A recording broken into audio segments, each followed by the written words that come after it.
বেরিয়ে গেলাম। আর এই হচ্ছে সাইকেল, যে সাইকেলে বসে কিন্তু ব্লগ করা কিন্তু খুব ডিফিকাল্ট কাজ।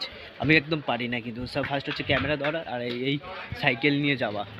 দুবার কিন্তু আমার পায়ে অলরেডি লেগে গেছে কিন্তু। তো যাই হোক, চলো তোমাদের আর একটা মন্দির দেখাবো, সেটার বিষয়ে অনেক কিছু কথা রয়েছে তোমাদের সাথে। তো চলো তোমাদের ওই মন্দিরে দেখা হচ্ছে। চলো ফাইনালি কিন্তু আরও একটা মন্দিরে চলে আসলাম, যেটা সবথেকে আমি প্রতি বছরই আসি কালী পুজোতে। আর সেটা হচ্ছে আমাদের শ্রীরামপুর শ্মশান কালী। তো সবাই আশা করি তোমরা শ্মশান কালীর নাম শুনেছো, ঠিক আছে, বা অনেকে এসেছো কিন্তু। তো শ্মশান কালীতে এসে গেছি ফাইনালি। তো চলো তোমাদের মন্দিরটা দেখানোর চেষ্টা করি, শ্মশান কালী, ঠিক আছে।